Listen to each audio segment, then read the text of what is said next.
Hey guys, this is Box. Welcome to MST.TV. And over the past weekend, I top 32 YCS living room and at the comfort of my own home. Yes, remote dual YCS. I managed to get the top. I'll tell you guys what deck I played. I played a bad version of Drytrons.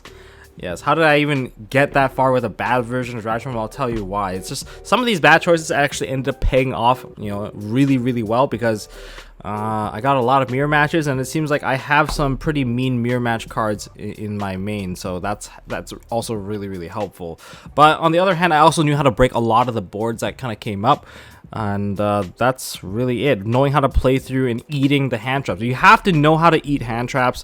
In other words, you would actually just straight up lose with Drytrons. But before I jump into my round to round and my deck list and things I would change in my deck list to make the deck even more optimal.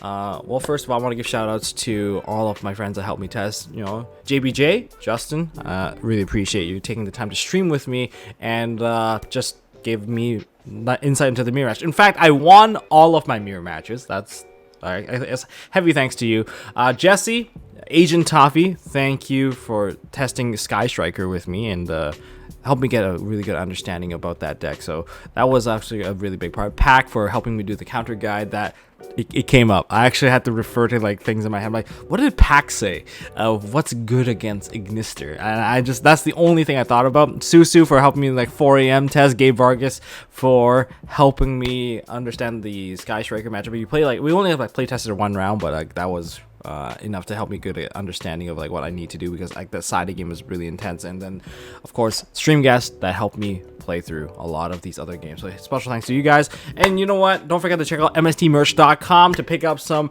really cool sleeves. I'm talking about these beautiful sleeves. You guys want to pick some of these up, and some cool mats as well. Check it out. And new products are in development. Hopefully I can make some new box dividers and also new sleeves. There's orange sleeves coming, and I'm making Pro Series sleeves for just things that are just plain color. But anyways, enough of the self-plug. Let's go into the tournament matchups.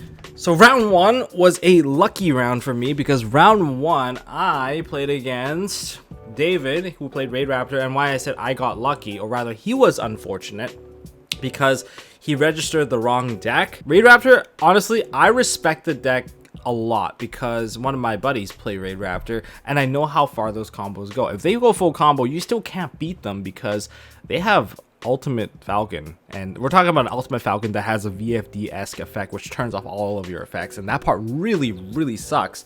But unfortunately I had the hand traps to stop him in both games, so that never went through, and I just built the board and I just OTK'd. That's kind of where it went.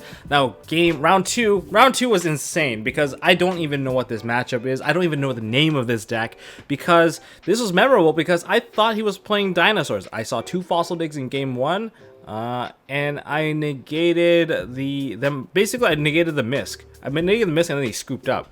So then I go into siding. I'm like, okay, this is dinosaurs, right? So I'm gonna put in I put in 1 Lancia because I only side 1 Lancia, and I'm like, oh, what else is Dino? Like, okay, so I sided Dino Hate. What happened was he was not dinosaur at all. In fact, the first card that I saw come out of the gate was DDD Dark Contract. So it was DDD all of a sudden, and then it went from DDD to Zephyra to Necros to basically it was Hulk Turbo. Like, it was really funky. And then I remember that in one of the plays he built his entire board. He has his Boardload Savage, it was the Auroradon combo, and he had Herald of the Arclight, a card that even I ran. And I was like, okay, well, he's got this stuff on board, I have to clear off at least the Herald, because the Herald was preventing me from actually dumping my stuff into the grave. So I got 1 Drytron out. I actually had to banish my Ben 10. My first thing was like get rid of the Ben 10, summon out the dude. It didn't get negated by either of the cards. So then I normal summoned out my hand trap, went into Lina. Lina attacked into the Herald, and then he activated the Herald. And I was like, what? What are you getting? And then he grabs a Brio, and like Necros Brio, and I was like, do I want to revive that? If I revive that, is he gonna get another surge? And am I just gonna like heavy minus at this point? But I'm like, I have no choice, because if I leave that Borreload Savage up, I'm gonna die. And I actually end up reviving their Herald of Arclight, so I can still be playing under the Drytron, because that's not a monster that can be normal summoner set. And I actually ended up using Natasha and stealing the rest of the entire board, and sat on an ultimate list next to his Borreload Savage, and that's how I ended up taking the game. But that was a really cool deck, Brian, so shout outs to you. That was really cool. Round 3, it was versus Phantom Knights. I can't remember this one too well. I believe it was 2-1, and I kind of died game 2, I believe. Round 4, this one was an interesting one. This was Thunder Dragon Invoked. And let me tell you this, don't let the name Invoke throw you off, because even if you negated Alistair from adding Invocation, the combo ended up, he still got Invocation, which was insane, because I was like, oh, I got 2 hand traps. I hand trapped him twice. That was good. And then he builds a full board where there is Mechaba, Kaliga, Thunder Dragon, Titan, and there was also yeah, this is the thing that I made a slight mistake on when I was recalling on Pack Stream, which I thought that it was via VW. It was not VW, and there was like Kaliga and everything.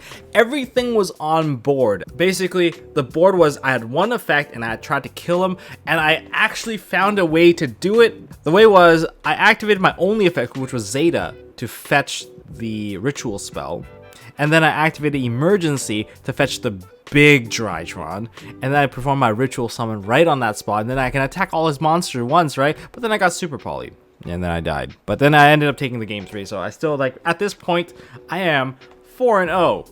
And then round 5, it was Sky Striker against Oak, and he was the only person that did not recognize the box, and that was his immunity, and he actually ended up crushing me.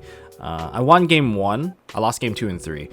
Game 2, I got summon limited, so I couldn't actually execute my combo, and I made one misplay that kind of just cost me everything, which was I should have just activated my ritual spell instead of anything else, just to bait out a ghost spell. But instead, what I did was I activated the monster, got rid of my own card in my hand, and then he ghost spelled me, and then I actually couldn't even play my ritual spell anymore. So that was my biggest misplay, because I could have just revived the Ben 10 and kind of gone off from there.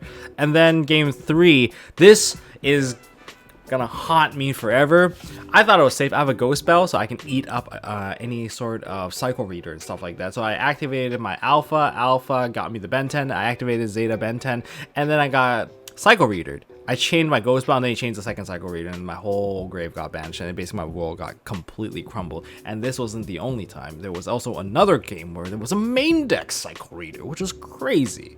But that was not against Oak, so Oak destroyed me. Next round, Drytron Mirror. Surprisingly, I won all the Drytron Mirrors. Thanks, Justin. You really helped out on this one.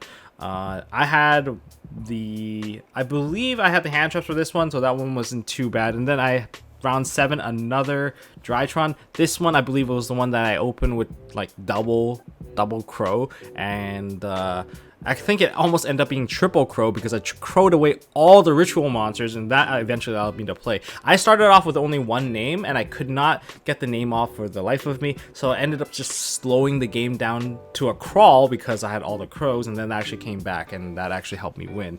And the round after that, then we go into round 8. That was against Salad, and I actually ended up beating the Salad matchup, so that was quite nice.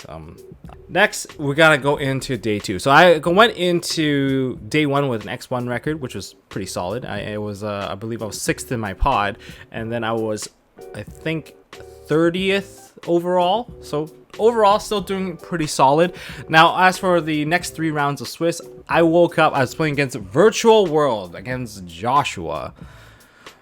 I bodied myself. I screwed myself over on this one, because this time around I made the other mistake. So my first mistake was that I activated the graveyard to actually dump my material out. This time was the other way around. I activated the ritual where I shouldn't have ritualed, and then I lost everything because Chuche popped the monster and I just got body. I should have just activated Gamma, I get 2 bodies so that the Chuche couldn't do anything, and then I can make Zeus send everything away. With a 1-card top deck, I would have been A-okay. But I didn't do that, and that's actually what put me into a very, nervous panic attack against my next matchup. My next matchup was against Brett, and Brett was playing Drytrons, and I already told you guys I won against all my Drytron matchups, and unfortunately, I believe you were the one that nibbed me, and I actually went through your nib, and that's how that one went. And then you couldn't open up a name. You opened with so many hand traps. I had a couple of games where I did brick. I had one game where I bricked 6 hand traps. You know who you are. You bricked it so hard. Where'd you come up with that? Because we were using the technique of rolling 2 dice. 1 dice is for the cut, and 1 dice is for the amount of riffles. And that's how I cut all my opponent's deck throughout the entire tournament.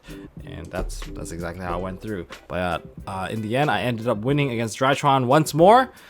Got really lucky though. Like, I think there was a slight misplay on his part. This is Brett Angel. So this is Brett Pro YGO. So you guys can check him out on YouTube as well. And next, finally, round 11, Damien. You were the unlucky soul because I won game 1 against you because I believe Drytron is your worst matchup. And I actually didn't know anything about what your deck did. He was playing Ignister, and I'm like, I have no hand trap. So the entire first game was him teaching me how to play against him because I have no idea what his cards did. Cards were flying all over the place. Play cards were going into his hand, coming out of the deck, going into the grave.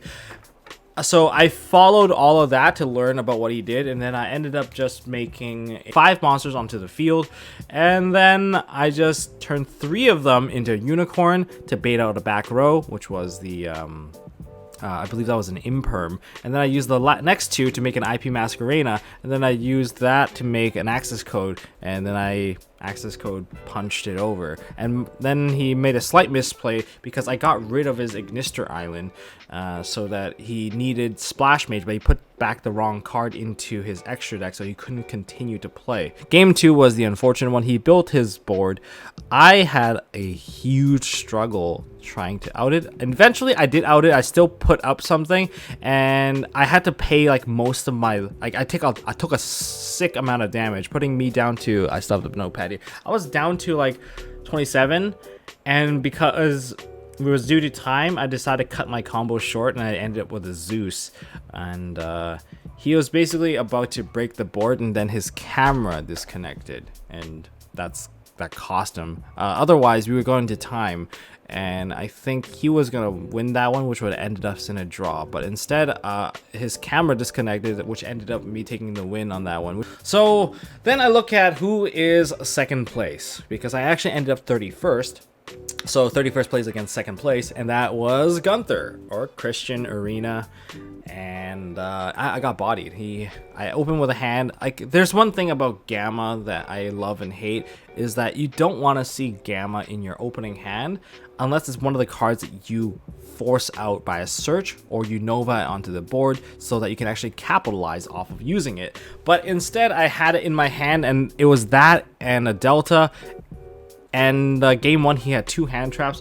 Like, the reason why opening Gamma is so bad is because if you use Gamma, if you want to follow up play, you can't use Gamma anymore to generate 2 bodies, and that's where it hurts the most. And that really just ruined the game. And overall, there were 7 games where I got hand trapped a lot. I don't always end on an ultimateness perfect board every game. Some games you just end on a Beatrice, and that's all you really have. And this was one of those games where I ended with a Beatrice. Now, the unfortunate part about my deck is, why is it a bad deck, is because I don't have a second Eva, and it came up, and it came up in this game. We had a quick talk about it. We're like, why didn't you just throw another Eva into the grave, get 2 negates so that I can't even activate any of my cards? And I'm like, I don't want to expose this deck right now. So I'm like, I couldn't, because I don't own another one, and I submitted my list by then, so it's like too late for me. So I had to play with what I have, and normally it was more than enough if I know how to manage my resources, but not this time around. The double hand trap completely crippled me, and then I died. And then the game 2, I got 2-0'd.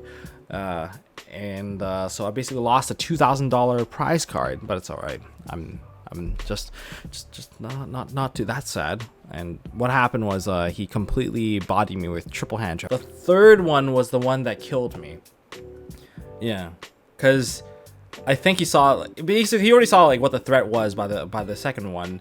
And then when I got to the third activation of my Drytron monster, which was, I was about to actually make Beta and actually end on a board with the Draconids. It was basically going to be Draconids and yugioh send 2 with 3 cards down. I should be okay to actually break the board and just send away his first monster that he drops in. That didn't happen because the third hand trap came in, and then that was how I ended. And I thought I was actually doing all right. I wasn't expecting like a triple hand trap kind of play, but he told me like, oh, his build, he was ready for this because this was his worst matchup. So la-di-da, that's how I ended my run on my top 32 top cut. But anyways, let's go into the deck profile right now. Now for my deck list, I ran 43 cards. I think I should have ran 42. But you know what, let's go with the rundown, and I'll tell you guys why it's a bad version of the deck, but it paid off for me because my matchups, I had quite a few Drytrons along the way. So starting off with the main deck, of course, triple alpha, you don't really need this to combo if you already have Ben 10. In fact, I did one whole combo without even going into this card, built kind of the exact same board, but except I shorted myself with one additional search from the Ben 10. Zeta, of course, Zeta and Alpha together make the best combo in the entire deck. As for my rest of the lineup, I played 2 Gamma. Okay, I just want to explain one thing about Gamma, how Gamma won, I'd say 90% of the games. Like, oh, of course Gamma won you the game, but like what you do when you have to eat a ton of hand traps, and I'm not saying I didn't eat hand trap. I ate a ton of hand traps throughout the entire game. Either my Alpha got negated, or my Zeta got negated, or my Ben 10 got negated, and 100% of the time my Diviner always got negated. And with all those negations, you have to save the Gamma till later. Gamma has a lot more value after they burn all their hand traps because they can still go into Beta. If you can go into Beta, you can still build the rest of the board as long as you have a ritual spell access. And that's what it is all about. It's about getting the Beta and the ritual spell access and throwing one ritual into the graveyard. Does it really have to be Ben 10? It doesn't, because you can still like go into Beatrice and dump the remaining card that you need to summon onto the field, and as long as you have like Beatrice plus the ultimateness, you're still getting your double negate. If you have other hand traps in hand, then they're basically already dead, which is why this card is the final execution. This is just icing on the cake. If both of these resolve and there's nothing interrupting you, they have no hand trap because they know it's a losing situation. Now, that's one thing that I kind of want to explain, but I'll explain how I altered my combo line so that I have probably the best negation on the board base as one of my earliest summon. I think that's a proper way to play Drytron if you're going to be eating like a ton of hand traps. Or you just don't eat them because you don't have to bother. I play 1 Delta and 1 Beta. Delta's great, especially if you already have the ritual spell. Just go with Delta to get yourself a card draw. It's just that much better. And then we have also Beta. I want to cut this card out. It never came up where I would put a card back into the graveyard, and even when I did have that chance, I got Cycle Reader to the ground with the Beta taken out with it, so it just didn't really matter. But it was just kind of fun to put it into the graveyard with Beatrice because it made them focus on, oh, maybe if I banish their cards, it will just be not as effective anymore. It doesn't have that much value. Now the ritual lineup, I have to say, this is probably one of my favorite ones because you can Cyber Emergency it and you can like punch every single monster. It came up once, it won me the game, and also like because I'm not running Boral Sword, this is my major damage output, and it's quick to summon. It doesn't require me to like link summon combo, especially when you're getting close to time. I just made this, and then I just put like a unicorn, and then I move Beta, and there's 8k worth of damage. Okay, I cleared the board and attacked for the rest of it, and it's just great. So this is one of my favorite monsters, and it helped me extend after you burn out most of your cards and get hand trapped to the ground, and you're holding this card with the ritual spell, you can revive something in the graveyard, and that's fine. You can actually use this as the material because it's a searchable machine. Okay, now as for the fairy lineup, Herald of Ultimateness, Natasha, Ben 10, and Eda 10. I don't really need to explain these two. It's just for the Beta Zeta. But for the Ultimateness, I try to summon Ultimateness as early as possible. If I have 3 Drytron names, you bet I'm going to put the Ultimateness as early as possible. Probably Ben 10 the first thing, but then the Alpha is, rather than going for like the Eda 10 or anything like that, I'd rather short myself a couple of cards just to put this on board first before the 5th summon so that Nibiru can't happen. That's one thing. And it came up in the Drytron mirror once, and it came up again I can't remember which game it was, but it came up again where I just put this out on first, and then all the hand traps were useless, and then that's where you cycle the Ben 10 to add every piece back into your hand slowly. You'll still be short, I believe, 1 or 2 cards, but it's still worth it because the whole combo was safe. and that in itself can win you the game, because if you still have that Beatrice on board, you're still getting the other 2 fairy at the end. So you just end up with like adding Ava along the way, as long as you can hold on to like 1 hand trap. That's like the risky part, is that if you don't have any sort of fairies in your hand, then it's going to suck. Or if your only fairy is a ritual and you need to summon onto the field, that's when you have one specific point that is hard for your opponent to kind of anticipate, where like whether or not do they want to throw it on you, and if they throw a hand trap on you and you negate it, then they know that they're going to lose. So they are in a dilemma to guess whether or not you have an extra fairy. But yeah, this is the kind of the fairy line I'm going with. Next, we are going into triple diviner. I don't need to explain this. Change to level 6. Sometimes you can remember to throw Eva into the graveyard to give yourself the negation, or don't forget that yeah, you can also put like Entis into the grave and just pop a card. And Entis is one of my MVPs for the weekend. Then we have triple Ash. For my hand trap lineup, I have slight regrets on, well, no regrets on the Ash. Ash was great. It came up too many times. Even the DD Crow. I gotta be a bit more confident about this. I was unhappy with DD Crow at first, but it ended up winning so many games for me, to the point like maybe it wasn't such a bad call after all. Like, I played against Drytron, so these obviously came out in Drytrons. Against the Raid Raptor, it came up where I took away the second summon that they were about to actually receive. Against Salad, I think I took out the Gazelle, which was great. There was just like a lot of things that it does work against, so I didn't really regret it. And then I did summon it out to make Mu Beta, I believe twice, so it's good. But would I continue to play this? I'd probably switch this with Effect Veiler, because it's level 1 and negates monster effects, and that's really it, I think, for the Crow, because I side out the Crow a lot. And yeah, it just doesn't work for every matchup so far. Next, there's triple Herald of the Orange Light. This is kind of standard. I do side one out from time to time, especially when I'm going first. It's funny enough, I side out during when I'm going first. Then there is also Eva. I wish I had a second copy. The beta should have been a second copy of this. It came out 7 times, which kind of forced me to go into game 3. And against like Gunther, like top 32, it came up where he hand trapped me twice. I went to Beatrice. I have one negate that he already knew of, because I put the first Eva into the graveyard, but I should have put a second one, and then I think I would have won that one, and I think he said it as well. So unfortunately, that's how I got 2-0, because I didn't have a second Eva. Oof. It happens from time to time. I returned the card back to Y, because he wanted to build his Drytron, and well, I don't have Eva, and I can do it, but that's my bad build here. Play a second one. I'm not playing Dragoon, so you might as well just play the second one. For spell cards, I did not get punished for Cyber Emergency. No one main deck Drone Lockbird, so it didn't really come up where like, oh, game 1 you're gonna draw by playing like your emergencies. And besides, even if you go for emergency fetch, you're just going to search for like Gamma, like most of the time, unless you have like one name that's missing, like unless you have like a Nova as well, then you would probably search for something else. But overall, the emergency is to like bait out the Droll, and then you can use Nova to kind of just bypass it. Yeah, so anyways, didn't get punished for it because people weren't main decking Drone Lockbird for the format. It's just too diverse for them to do it, and that you got to take advantage of that. Next up, triple Nova. Nothing special here. It's just Nova. If you see it in your hand, it's great. It's going to get Ash most of the time. It's probably the right call. But then again, it's also a gamble. It's kind of like the Alistair thing. Like, do they have the follow-up, or do they already have the monster? I played 1 copy of Fafnir. Again, because people were not main decking Droll, this is like having like extra copies of Nova, and that is amazing. And also, the protection of the ritual spells came up once. I played 2 copies of Meteonis Drytron.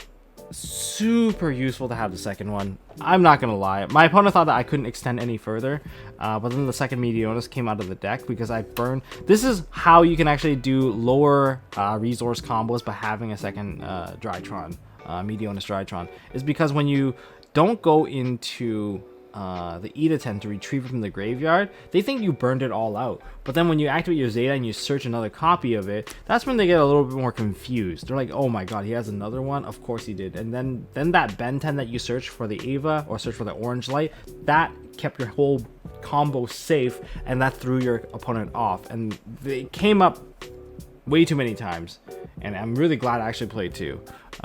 Definitely would not cut it.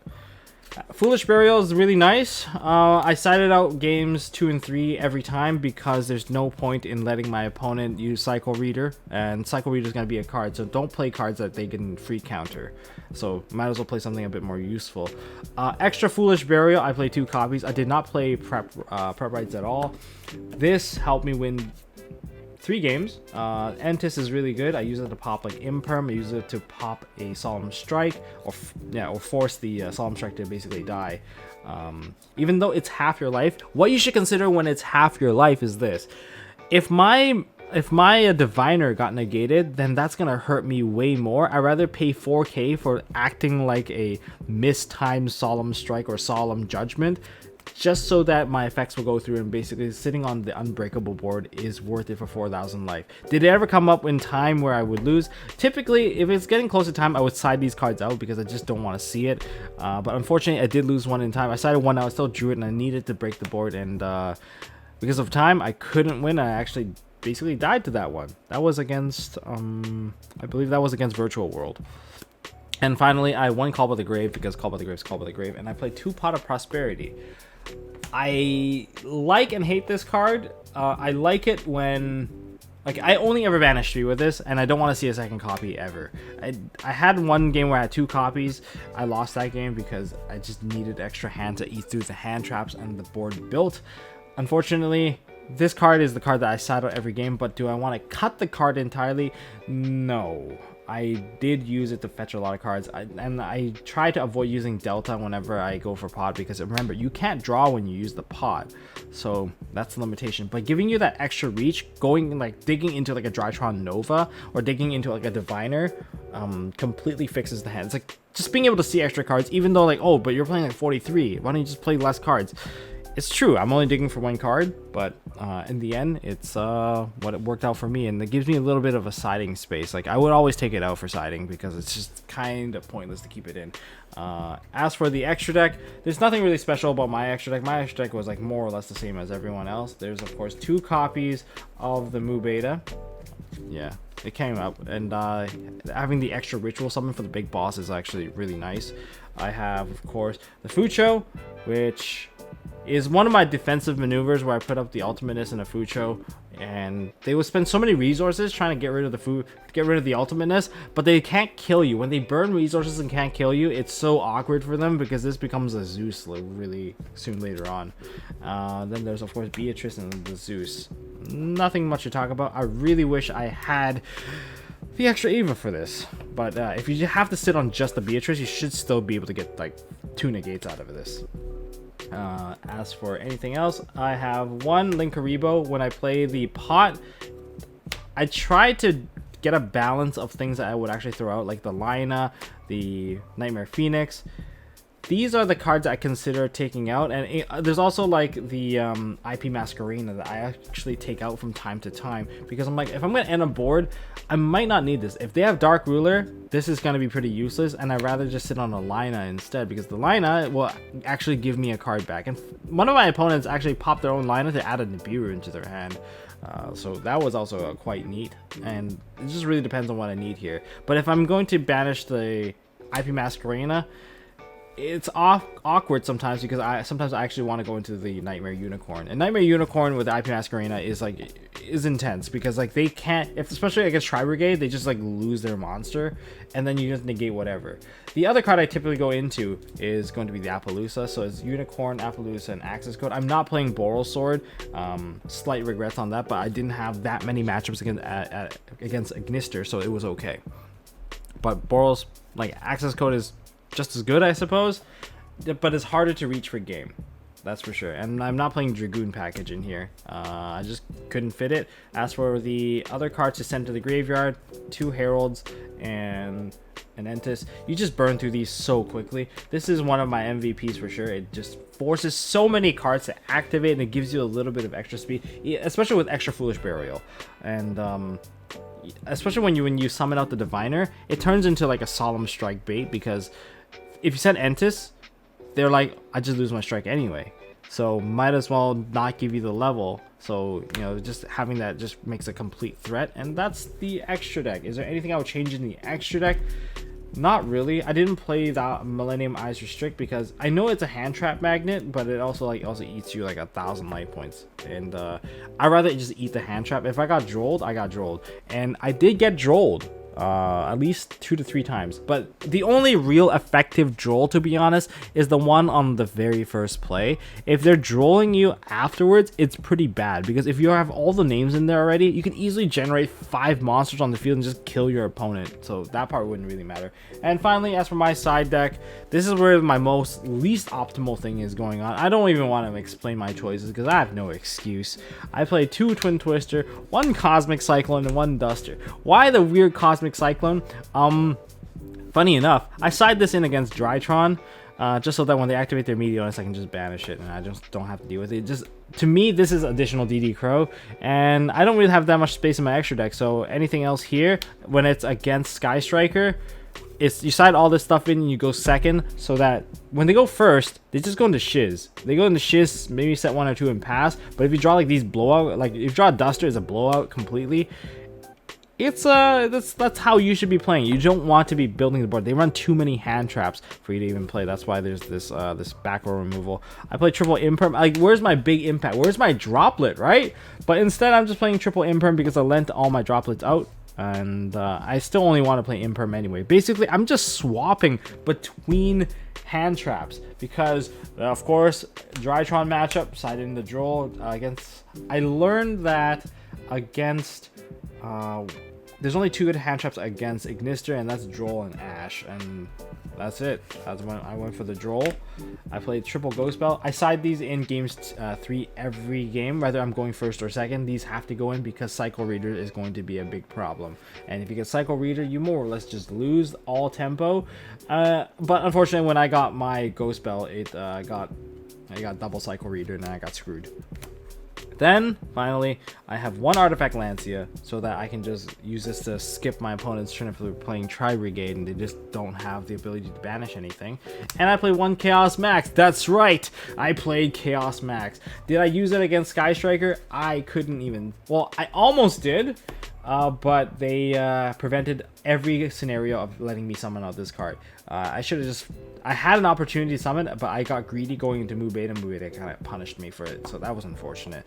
I should have just straight up summoned it, and that was just gonna win me the game. But in testing, it won me 75% of the time just sitting on it alone. You just, like, when you make a Mu Beta, you tribute the Mu Beta with it, so they have nothing to take with the Chaos Max, so they have to generate a ton of resources just to go into like Ningirzu. And funny enough, the only matchup I won with Chaos Max is against Drytron when they left the guy in defense mode and attack for game. Yeah, that was a silly one. That was funny, but it was like I kind of side out Herald of Ultimateness in those games. Yeah, because against going second, it's really hard to build the negate. Unless you use it as like your first summon, but that requires you to open a pretty hard hand, so I'm just gonna go with the Chaos Max and just try to shorten the game as much as possible. Don't play this card if you don't like it. The only reason why I play Chaos Max is because we can't play Ammo Factor Pain, because TCG Ammo Factor Pain is a trigger effect, not an unclassified one like OCG. OCG, when you summon out Ammo Factor Pain, your opponent skips their main phase. And the reason why these cards are so easy to summon now is because you just go into Beatrice and dump the card. Before, you have to use Alpha to kind of dig it out. Now you don't even need to dig it out. You just dump it into the grave with a Foolish or something like that, and that's why it's super easy. And I think that is it for my deck. Now, how would I change the deck? I already mentioned it. The beta can turn into... Basically, the beta can turn into second Eva. And the other hand trap I would switch is these triple DD Crow. I'll probably switch them with Veiler just because they're still level 1, and negating monster effect was just that much more important this whole format. And Crow only came up for those specific games, but I guess I wouldn't have topped if I didn't play Crow. So, but that's how I personally would have changed it, because just monster effect negation is just so useful. And that is my rundown of the entire deck list. How would I change my side deck? I probably would have mained Bell at some point. I think it's just useful. Did I play full gas? I did not. Did I brick? I did brick. I had that. Oh, one of my opponents. Of course, you remember this brick. The double Bell, double Imperm, and the double ash. And I was like, this is not a hand that I can play. I drew these and I was like, what are the odds of this happening? So I ended up just like burning a bunch of hand traps and dying. So that was the unfortunate game. There was a couple of games that I only opened with one name, but luckily one name is enough. If you have like one name, like Zeta plus a Diviner, yeah, Zeta plus Diviner, and then you get like the rest being hand traps, you're not too far off from doing pretty well. And if you because if you're going second, that's all right as well, because you can just draw into like an additional card that could be your like your third or fourth piece, and you'll still be okay. But yeah, don't be expecting that you will have like full combo every hand. Expect that like a hand like this is only 2 cards. If they have 2 disruption, they will stop your entire combo. It did happen, but if you have the right hand traps to exchange, you can still draw the next card, and all your Drytron cards are so consistent, and it adds a lot of value to the play. After they hand trap you hand trap them back, and it comes back to you. It's so much safer after that. Anyways, that's all I got for this video, guys. If you guys enjoyed this video, this is my top 32 of Drytrons and my explanation of what I did and how I played it. Yeah, that's all I really got. So if you guys enjoyed this video, smash the thumbs up button. You know, thanks for cheering me on, guys. Really appreciate you guys. And check out those ultimate counter guides. They really help, especially when I was playing at the Ignister matchup. It was one of the things that let me understand like when to actually throw my hand traps. And I guess I'll see you guys in the next one.